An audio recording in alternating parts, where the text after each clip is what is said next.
Como você deve saber, o Bolsoluço escolheu Flávio Chocolateiro para ser o candidato à presidência pela extrema-direita. E com isso eles acabaram de dar um presente de Natal para nosso presidente Lula e de enterrar o bolsonarismo de uma vez por todas. Veja essa análise perfeita de Otávio e Júlia e entenda. O senador Flávio Bolsonaro afirma que foi o escolhido pelo pai, o ex-presidente Jair Bolsonaro, para ser o candidato do PL à presidência do ano que vem. A informação foi publicada por ele nas redes sociais. Otávio Guedes, direto do Rio de Janeiro, uma semana carregada de notícia. A gente fecha sexta-feira com essa notícia que, se confirmada mesmo, enfim, todo um caldo que faz sentido nesse momento. Não sabemos se vai continuar, mas ele traz algumas implicações, quero ouvi-las. Boa tarde para você. Então vamos lá. A primeira é o seguinte: festa na Granja do Torto esse fim de semana.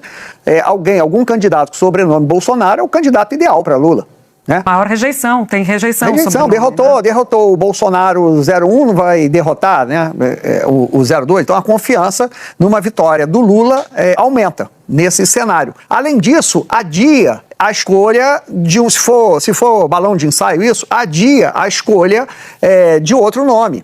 E a gente sabe que o outro nome, tanto o Ratinho, quanto Caiado, quanto Eduardo Leite, quanto Zema, não é bom, porque eles precisam ainda serem conhecidos nos grotões. Então, o Lula já é conhecido. E eles precisam ali de ter um nome divulgado. Eu garanto que tanto Tarcísio, pelas pesquisas que a gente vê, né, Júlia? Tarcísio, Zema, Ratinho e Caiado, eles são ali conhecidos em seus estados. Fora dos seus estados já é mais difícil.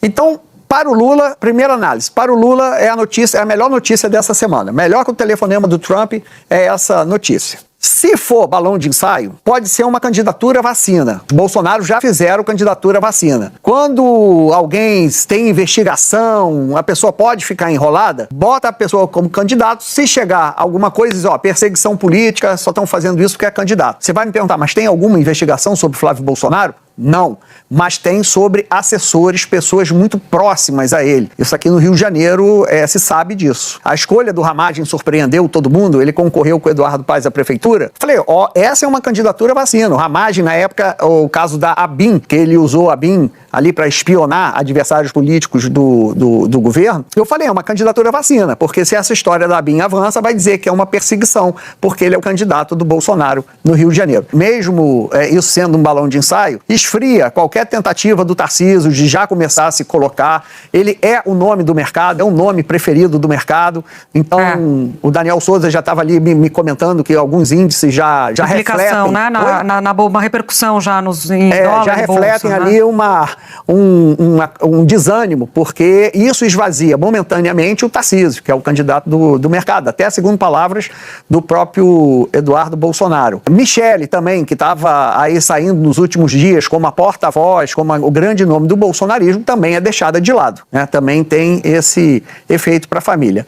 Mas, em resumo, festa na Granja do Torto esse fim de semana. E o Centrão também, Otávio, outra leitura. O Centrão não queria a família Bolsonaro, porque avalia que há resistência do nome por causa da questão de rejeição que a gente falou aqui, e também porque o Centrão é um representante dessas forças econômicas ali, mercado, parte do PIB. Então o Centrão estava apostando também, inclusive, em ter a vice de Tarcísio de Freitas. Via PP, por exemplo, Ciro Nogueira, antes dessa questão toda de investigações, estava se posicionando para ser vice. Então você tem esse movimento no mundo Tarcísio, né? E no próprio Centrão, que torce o nariz para essa escolha neste momento, né? A escolha que vai valer, está valendo, pelo menos por agora. O Centrão seguia pela perspectiva de poder, né? A perspectiva de poder com o Flávio Bolsonaro candidato, a perspectiva de poder é do Lula. Então, como é que o Centrão ainda tem aí mais ou menos um ano para se reposicionar e confirmar a sua vocação de farejar a perspectiva de poder, né? Que a perspectiva de poder, ela é mais forte do que o próprio poder, muitas vezes. No último ano de Lula, o que vai fortalecer ele é a perspectiva de poder, e ganhou esse presentaço do Bolsonaro, isso é um presente do Bolsonaro para o Lula, um sobrenome Bolsonaro na disputa. E agora,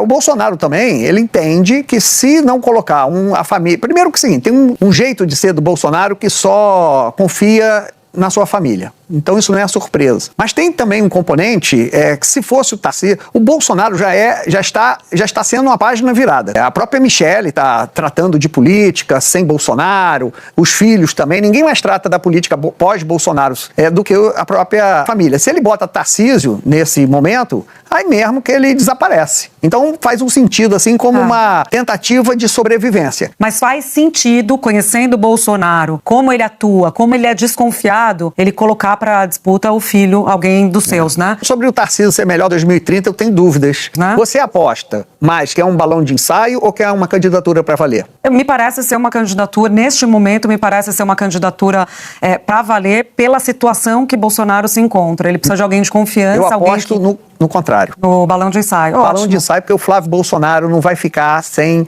prerrogativa de foro de jeito nenhum. Mas é verdade, jeito Otávio, nenhum. você traz um ponto muito relevante. De jeito nenhum.